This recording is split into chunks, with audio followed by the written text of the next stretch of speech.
Chapter 91, The Escaping Butterfly. Boom! With a loud bang, Hawthorne, Heidi, Yuta, and all the remaining guards flew uncontrollably away from the cultists next to the butterfly. Bang! Cough, cough. Hawthorne landed heavily and rolled for a circle before finally coming to a stop. He didn't know what level of thunderclap wave this was, but in any case, the Aegis of Aegises he had previously clapped for himself and the protective force field of false life had been completely depleted. Even the purified life force he had obtained was running low. As for her 8 personal guards, they were instantly killed under the power of this move. Butterflies are still scary. Damn it, why is the purification efficiency so low? At this rate, we won't have to wait for ages to purify Celine next time. Hawthorne couldn't help but curse silently in his heart, but now was not the time to complain about the uselessness of the system.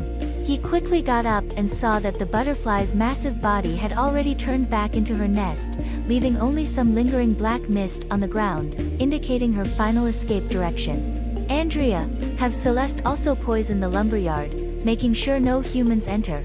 He ordered. Heidi, Yuta, come with me, let's chase after them. Speaking, he recast 2 protective spells of the 2nd circle level on himself, and his remaining mana instantly dropped to 11 points. Then, without stopping, he rushed straight into the lumberyard. And at this moment, inside the lumberyard, Anno and the remaining 6 investigators were still tightly bound in the corner of the wall.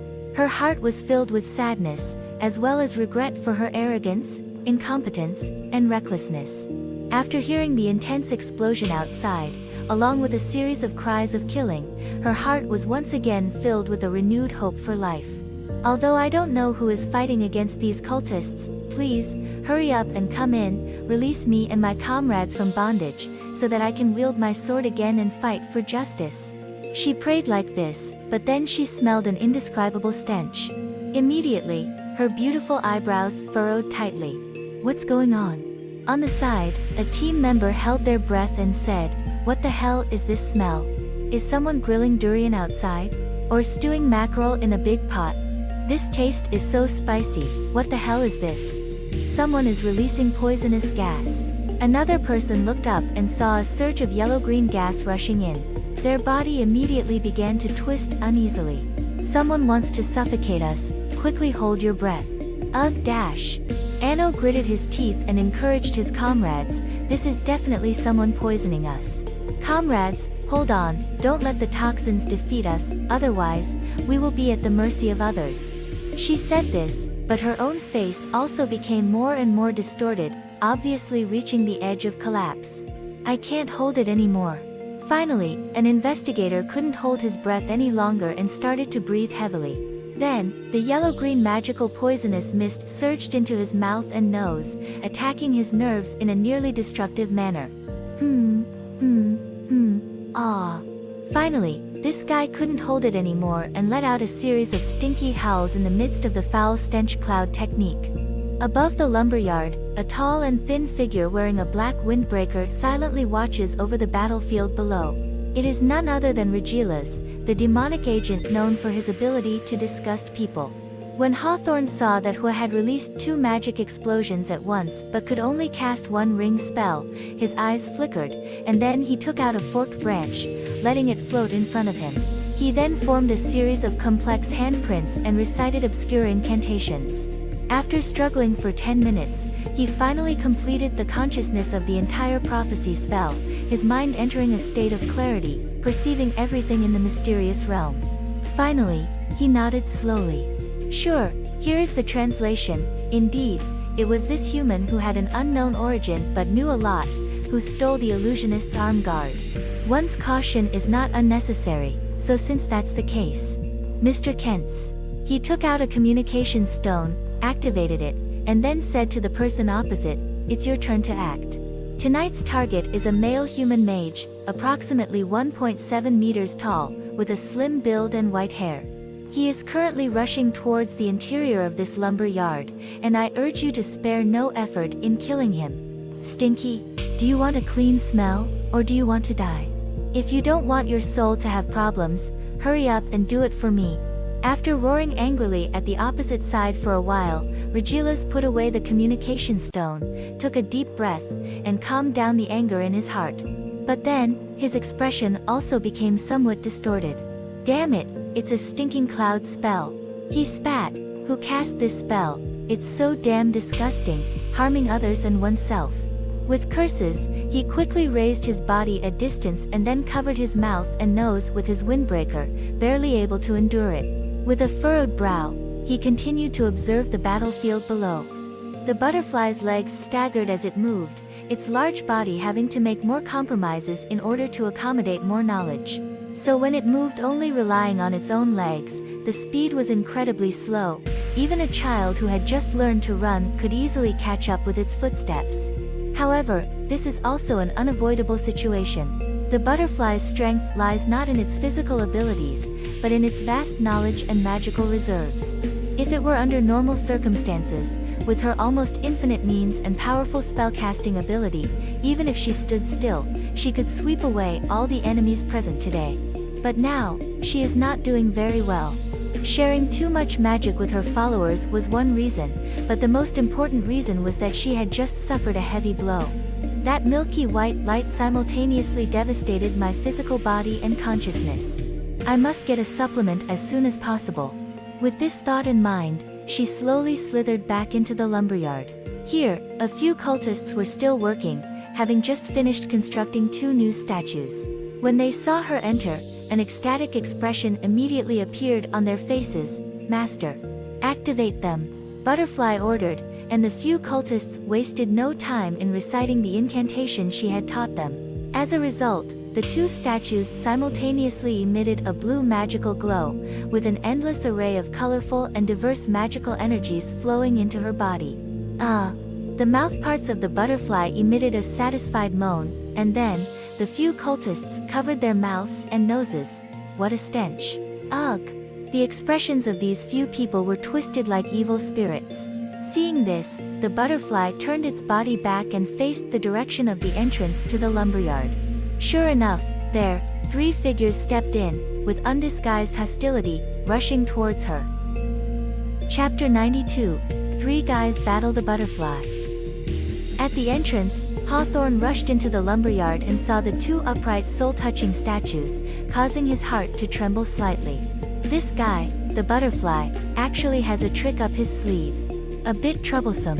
If humans were to accept the soul touch of these statues, they would go mad due to being unable to handle the intricate and chaotic magical energy.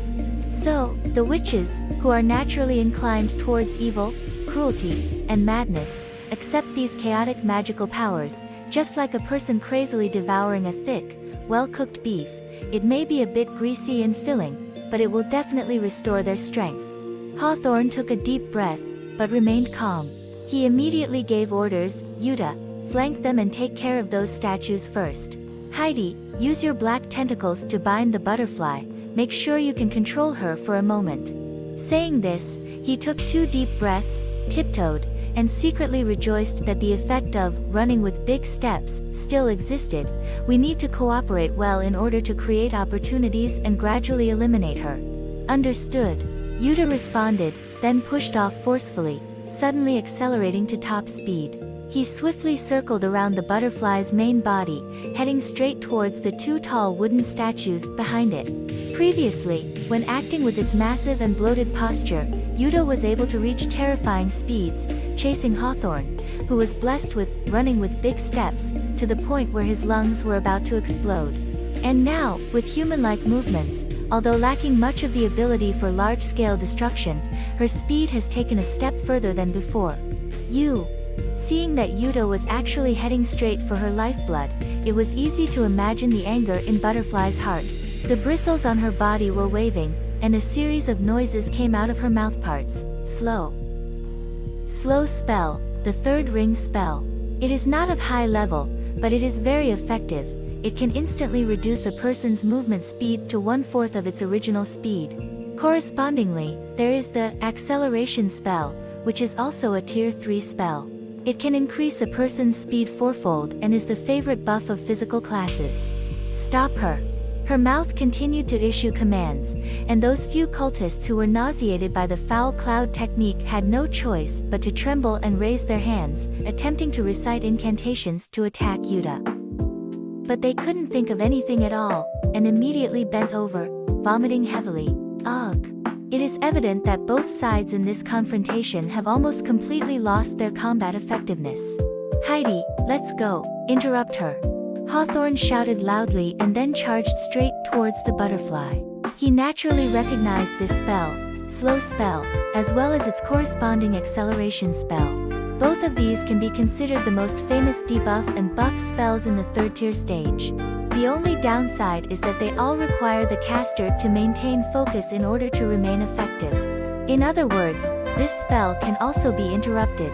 Behind, Heidi quickly recited an incantation, and then, pitch-black tentacles emerged from the ground again, binding the butterfly's body, rendering her completely immobile. And Hawthorne, almost without any skill, ran straight forward, all the way to the side of the butterfly, and placed his hand on her. Purify. Buzz. A milky white light once again lit up, instantly enveloping her body. Dash. The mouthparts of the butterfly emitted another piercing cry of pain, and its body began to tremble again. Even the spell could not be sustained, and the effect of slow spell was interrupted. Yuta's body instantly returned to its highest speed. You die. The butterfly roared angrily, and black mist surged on its body once again, dispelling those black tentacles. Then, one of its tentacles suddenly extended from its body, directly wrapping around Hawthorne's neck. Shield. Hawthorne remained calm and quickly finished reciting the incantation. As a result, the protective shield spell enveloped his body, effectively blocking the tentacle's attack. 1, 2, 3. He silently counted the time, knowing that the duration of the shield spell was only 6 seconds. He persisted like this, allowing the purifying white light to continue affecting her body, until he reached 5, and then suddenly withdrew. Foo. Those tentacles swung furiously, but in a split second, Hawthorne had already run out of their attack range. In the first round of the confrontation, he had lost almost nothing except for 2 points of mana. In front, the butterfly, obviously weaker than before, faced Hawthorne, who had already retreated a considerable distance. It flicked its antennae and was about to pursue, but then it noticed that Yuta had already circled behind those statues and swiftly cut off most of them with a raised hand. Go away, you bastard. Suddenly, she let out a sharp roar from her mouth, ignoring Hawthorne. She turned around and once again performed a slow technique. Then, she opened her mouth and a huge, colorful ball the size of a basketball flew straight towards Yuta. Boom! The colorful ball exploded in midair. Fortunately, Yuta, even though affected by the slow spell, was still able to quickly turn over and avoid a direct hit. He was only affected by the residual shockwave, and the injury can be considered negligible. After one round of confrontation, the 3 of them suffered almost no losses. On the contrary, the butterfly was surrounded and attacked by the 3 of them, and those cultists beside her were unable to provide any help, causing a moment of panic and confusion. Very good, keep going like this, another 2 or 3 rounds. Once all the statues are taken down, we can attack the butterfly together. The battle here is still in my favor.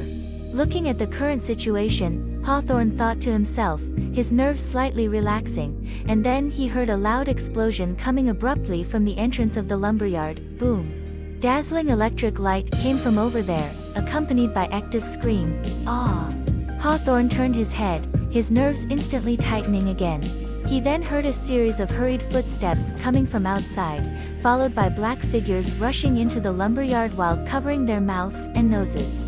Who are they? Reinforcements? Enemies? As soon as this thought emerged in his mind, he was still wondering if there might be some misunderstanding. Then, he saw a silver light flash by. A great sense of crisis suddenly struck him, making him feel terrified. His target is me. Shield. In a crisis, without considering anything else, he immediately raised his hand and cast the shield spell once again. Buzz. The magical light of the shield spell instantly enveloped his body. Then, a small silver square hammer came crashing down and struck him. Boom! Strong currents accompanied by terrifying noises exploded in Hawthorne's body, and a tremendous repulsive force rushed towards him, causing his body to uncontrollably fly backwards. Hawthorne fell to the ground, unable to help but let out a muffled groan from his throat. He rolled several times, his head spinning. Fortunately, he has already mastered the magic will, and has also cast 2 protective spells in advance. Otherwise, at this moment, he would either faint or lose his combat power directly. However, even so, he was dizzy for several seconds before regaining consciousness. However, when he regained his vision, he found himself unexpectedly next to the butterfly. Chapter 93 Storm Warhammer. The person who rushed in is none other than the thugs of the Shanasar Guild, along with their almost crazed commander, Kents. His eyes are now crimson, and a faint red halo emanates from his body. His body is filled with the vile power bestowed upon him by the devil. At the same time, the voice of Regilas echoes in his mind like a curse. It's him, that young man with white hair. He is the mastermind behind everything, and he has something that you have lost. Go kill him, cut off his left arm, and your mission will be complete. You will regain everything you have lost. Go to hell. Kents roared low, the constant murmuring driving his mind almost to madness. And unable to vent his frustration on the demon, he raised his shield and warhammer, his sturdy legs taking large strides as he sprinted towards Hawthorne. Master! Heidi let out a cry of surprise, even accidentally revealing her true identity. She also saw the silver streak, but the flying speed of the hammer was too fast for her to stop it in time. You guys! Immediately, the witch's eyes widened in anger, unforgivable. Speaking, her body was surrounded by black energy, about to cast a spell to deal with the sudden intrusion of the Shanasar Guild thugs. Don't bother me. Hawthorne quickly turned over, without caring about the dirt on the ground, rolled a few times, and barely escaped from the butterfly's attack range. Fortunately, the butterfly's attention is not on him now. She is currently busy casting a spell to stop Yuta from destroying her precious statue. If she could be more ruthless, at the cost of both her statues being completely destroyed, then it would be easy for her to take down Hawthorne, who no longer has any protective spells on him. But unfortunately, fate often hangs by a thread in such moments. Hawthorne rolled far away, his hair and face covered in countless dirty mud, and then he stood up and shouted, "Keep disturbing the butterflies, let Yuta destroy the statue first. And Annie, increase the dosage for verdigris and continue releasing the stench cloud spell." He didn't even care about the current situation of Ekta, who had been hit. None of them had the time to run over and treat the girl's injuries, so they could only wish her the best and focus on eliminating the enemies themselves. Listening to his voice, which was still full of vitality, Heidi suppressed her own worries and walked to the side, avoiding the sudden intrusion of humans, while continuing to summon tentacles to disrupt the butterfly's movements. Hawthorne, on the other hand, raised his head, wanting to see what had hit him. Then he saw a silver square hammer flying by, and in an instant, it returned to the hand of the bearded leader. Immediately, he understood what that thing was. Storm Warhammer. The culmination of the mountain dwarves' craftsmanship, they use their unique dwarven runes to seal the power of lightning and storms within. When it strikes its target, it releases terrifying electric currents and repulsion, not only sending people flying but also rendering them unconscious. Moreover, this thing also has a certain ability to recognize its owner. After being let go, it will automatically fly back into the hands of its owner. Therefore, even the dwarves can use this thing as a flying hammer, throwing it out and then having it fly back, striking enemies from a distance. Just like what Kents did just now. In those years, the king of the hill dwarves used a magical war hammer like this one to defeat all the giants in the Gontagrim mountains, creating a peaceful haven for the hill dwarves. And to this day, the method of crafting this war hammer remains a closely guarded secret of the hill dwarves. Only hill dwarves are able to possess similar weapons, and if humans want to obtain one, they must earn the trust of all the hill dwarves. However, for long-lived and conservative dwarves, it is very difficult to gain the trust of even a single dwarf without a friendship that has lasted for over 100 years. Therefore, it can be imagined how difficult it is to gain the trust of the entire dwarf kingdom. Alternatively, it is possible to obtain it through robbery, but once this is done, it will inevitably attract the collective resentment of the entire kingdom of the Hill Dwarves, and the revenge for this act of robbery may continue for hundreds of years without end. Unexpectedly, in the hands of the Shanasar gang, there is also such a storm warhammer. Tricky stuff. However, it's not that it can't be done. Hawthorne's eyes flickered as he saw a thicker yellow-green poisonous mist surging in. Most of the thugs were suffocated and unable to stand steadily, knowing that it was Jade Silk who had taken action. So he raised his hand again and 2 streams of explosive magical energy shot towards the hammer wielder. Then he saw the bearded strong man raise his left hand, which was tied with a shield that clearly emitted a magical glow. Bang bang! He firmly blocked the 2 magical energy explosions, his body only took a step back to dissipate the force, and he did not suffer any additional damage. Seeing this scene, Hawthorne couldn't help but grit his teeth secretly. The power of a single magic energy explosion is still too weak in front of the magic shield. Damn it, why can't I cast Painful Explosion? If I knew how to use the Painful Demon Explosion, would I still be able to endure this injustice? Kill him on the spot. But now complaining about this kind of thing is useless.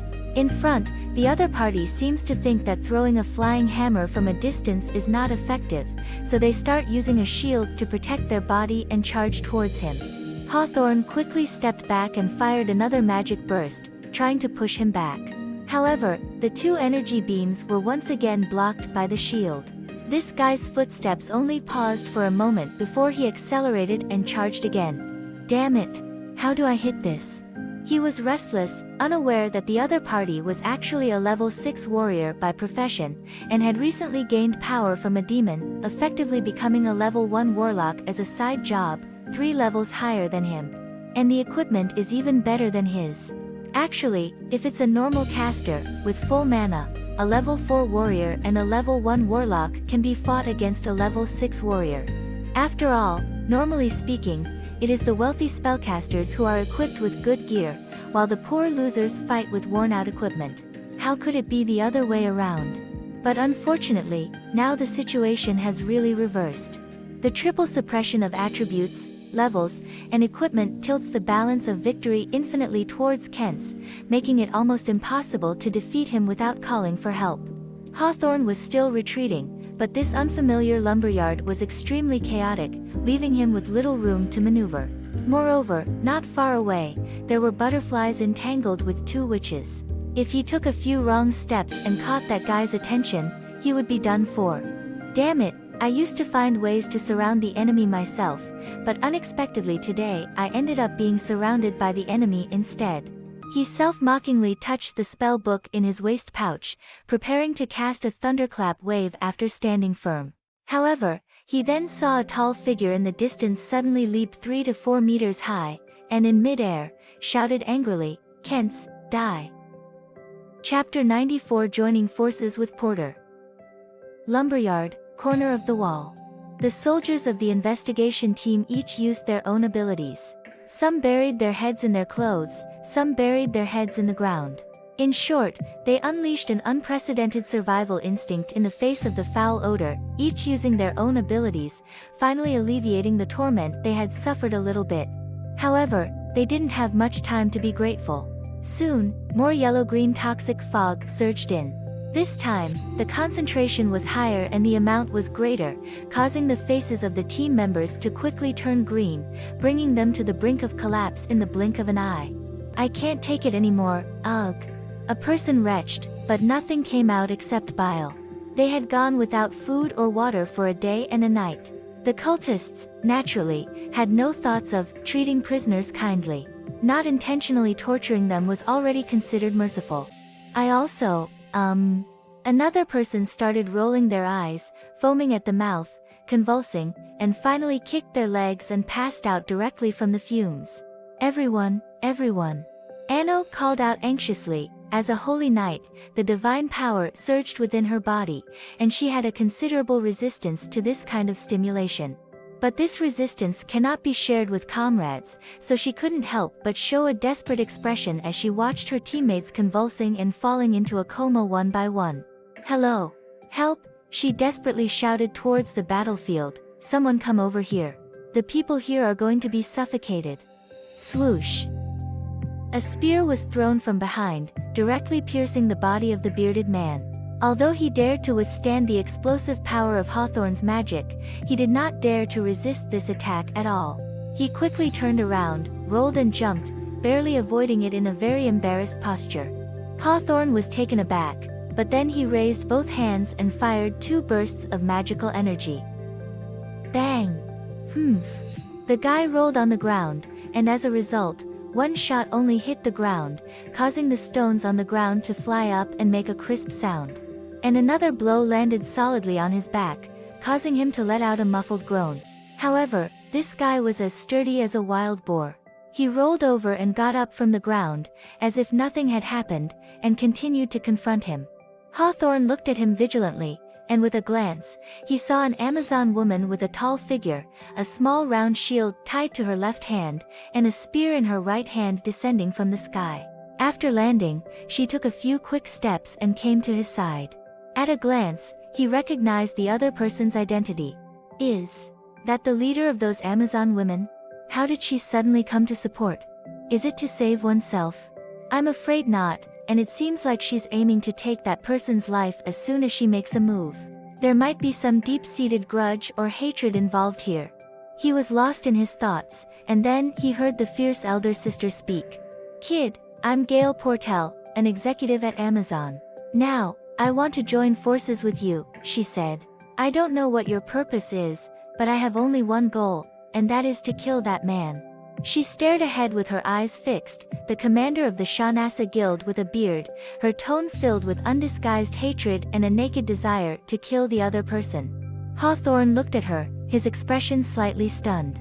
Countless stories of chaos and abandonment flashed through his mind for a moment, but in the end, he suppressed those thoughts, nodded, and said resolutely, "I was eliminating the monsters, but he suddenly attacked me. It's clear that he is in cahoots with the cult. Eliminating him is my duty. Although I don't know what grudge or resentment exists between myself and the other party, they attacked me right away, and they even had a powerful magical weapon like the Storm Warhammer. It is impossible to continue the battle without dealing with this guy first. I'll provide covering fire, you approach him from the side," he commanded, while the tall Amazon woman beside him smiled boldly and replied, "Got it."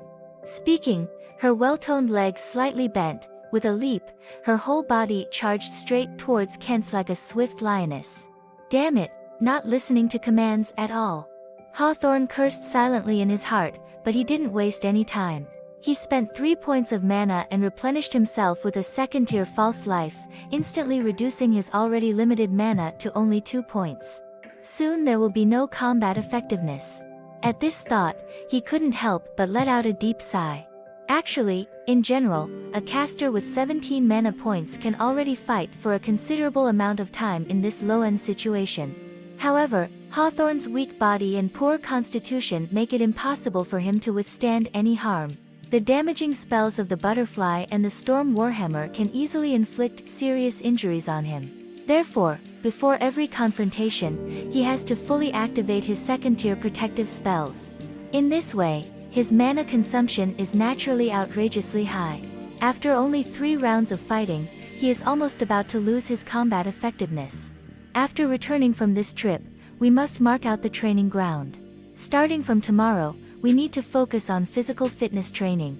He secretly made up his mind, then dismissed distracting thoughts, raised his hand, and continued to shoot 2 bursts of magic energy at Kent's.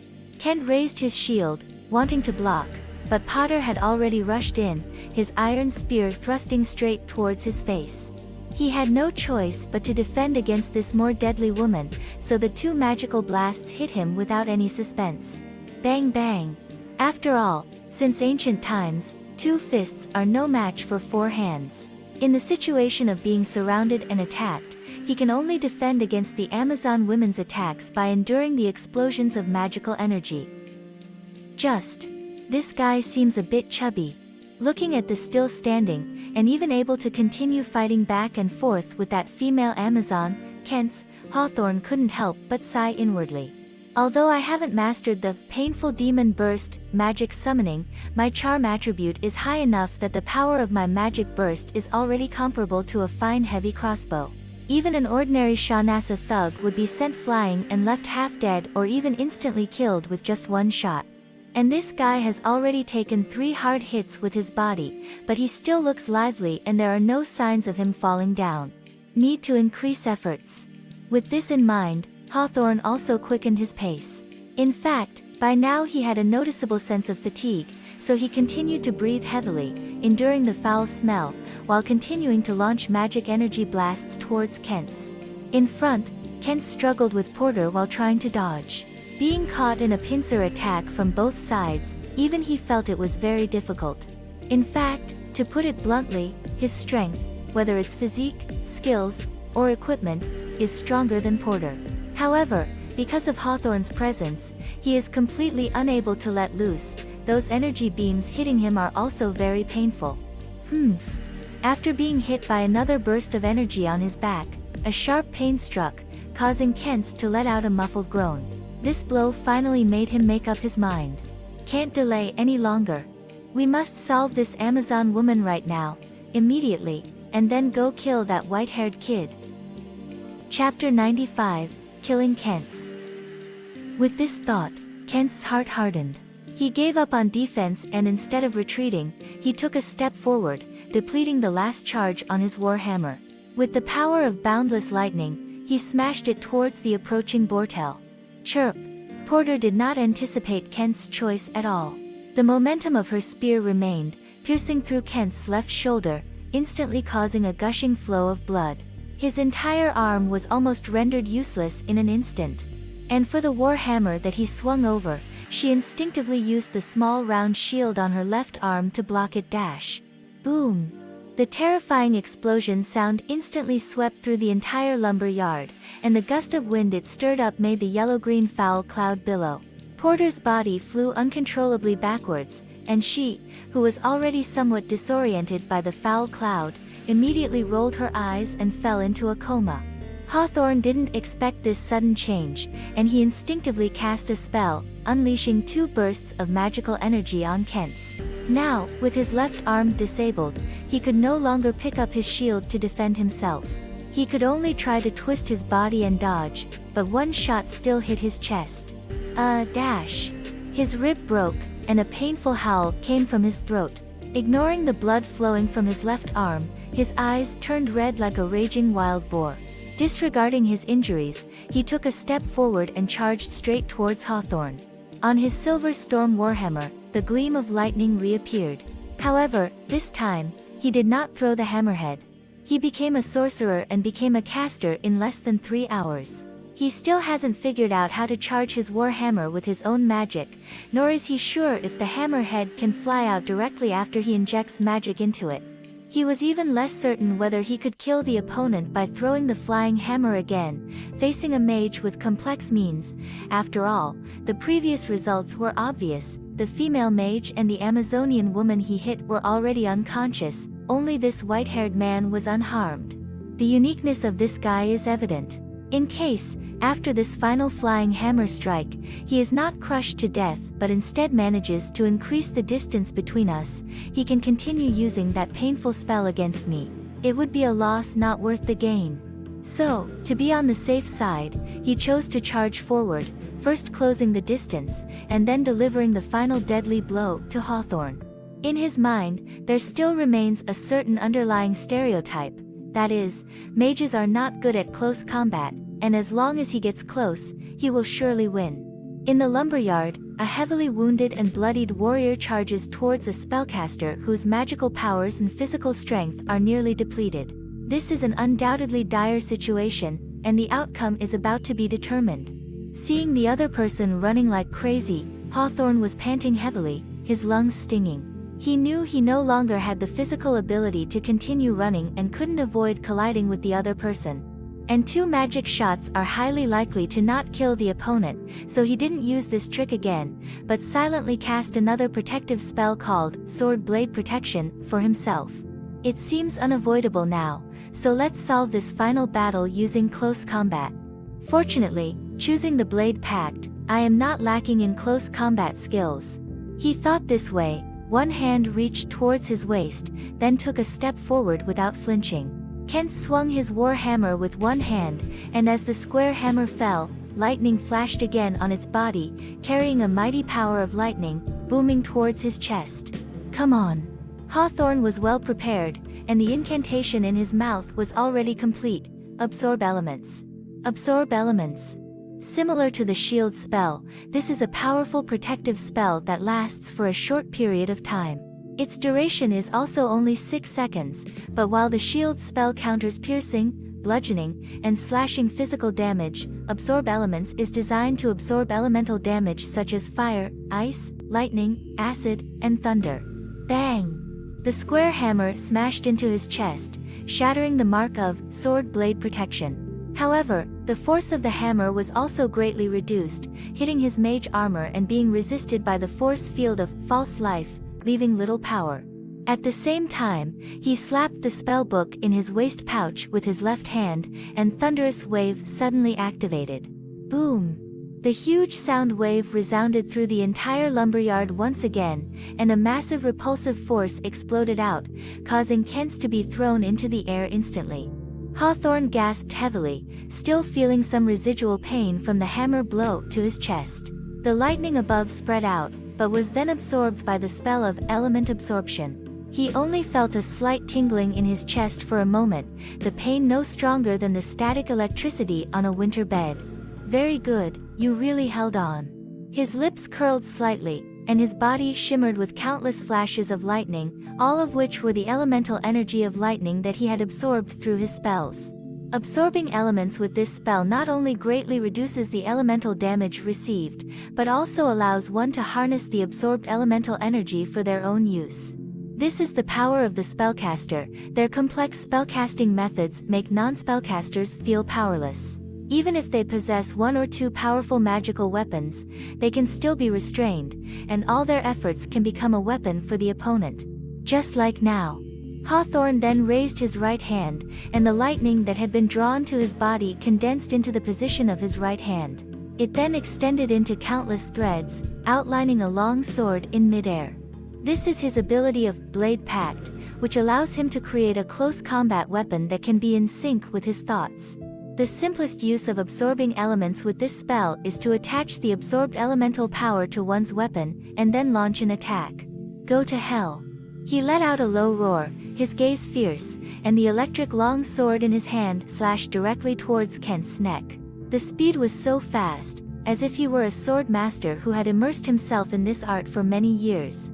Kent fell to the ground, slightly leaning to the side to avoid vital areas, but the blade of the contract still effortlessly sliced through his leather armor and cut into his right shoulder. In an instant, a strong electric current spread throughout his body. This guy suddenly became stiff, with his hair standing on end, and his eyes wide open in anger. This can be called reaping what one sows.